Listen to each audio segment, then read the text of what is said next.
টানা ৩৬ দিন ধরে দিল্লির যন্তর মন্তর এলাকা ছিল আন্দোলনে মুখর। শিক্ষামন্ত্রী ধর্মেন্দ্র প্রধানের পদত্যাগ, প্রশ্নপত্র ফাঁসের ঘটনায় আত্মহত্যাকারীদের পরিবারকে ক্ষতিপূরণ ও আন্দোলনকারীদের মামলা প্রত্যাহার সহ একাধিক দাবিতে এই আন্দোলন করছিলেন শিক্ষার্থীরা। তবে শনিবার শিক্ষামন্ত্রী পদত্যাগ করা ও অন্যান্য দাবিগুলো আদায়ের আশ্বাস পাওয়ায় আন্দোলন প্রত্যাহার করেন তারা। শিক্ষার্থীরা বলছেন, কয়েক সপ্তাহের টানা আন্দোলনে দাবি আদায় হওয়ায় খুশি তারা। এরই মধ্যে যন্তর মন্তর থেকে শুরু করে চণ্ডীগড়, হায়দ্রাবাদ সহ বিভিন্ন শহরে নেচে গিয়ে মিষ্টি বিতরণ করে উদযাপন করছেন তারা। এটিকে তরুণদের ঐক্যের বিজয় হিসেবেই দেখছেন অনেকে। আমরা সরকার পরিবর্তন চাই না, আমরা শুধু চাই ভুল হলে তার জবাবদিহি হোক। 12 বছরের মধ্যে এই প্রথম বিজেপি সরকারের কোনো মন্ত্রী পদত্যাগ করেছেন।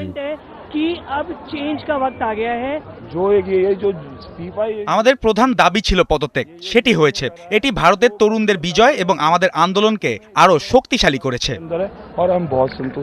শিক্ষামন্ত্রীর পদত্যাগকে ইতিবাচক হিসেবেই দেখছেন সমাজকর্মী সোনম ওয়াংচুক। পাশাপাশি আগামীতে শিক্ষা ব্যবস্থার সংস্কারে সরকার উদ্যোগ নেবে বলে আশাবাদী তিনি। শুধু একজন মন্ত্রীর পদত্যাগে একটি দেশ বদলে যায় না। প্রকৃত পরিবর্তনের জন্য শিক্ষা ব্যবস্থায় ব্যাপক সংস্কার আনতে হবে। আশা করি সরকার যে সদিচ্ছা দেখিয়ে এই পদক্ষেপ নিয়েছে, সেই একই সদিচ্ছা শিক্ষা ও রাষ্ট্র পরিচালনার সংস্কারেও দেখা যাবে।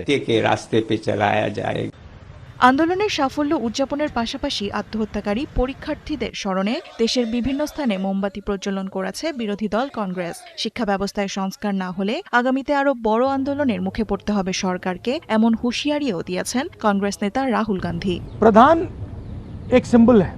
ধর্মেন্দ্র প্রধান দুর্নীতি, শিক্ষা ব্যবস্থার ধ্বংস ও অদক্ষতার প্রতীক হয়ে উঠেছিলেন। তার পদত্যাগ দরকার ছিল। তবে শুধু একজন মন্ত্রীর পদত্যাগই সব সমস্যার সমাধান না। এখন সরকারকে শিক্ষা ব্যবস্থায় বাস্তব ও কার্যকর সংস্কারের জন্য প্রয়োজনীয় পদক্ষেপ নিতে হবে। না হলে আজ যে আন্দোলন দেখা গেছে, ভবিষ্যতে তার চেয়েও 10 গুণ বড় আন্দোলনের মুখে পড়তে হবে সরকারকে।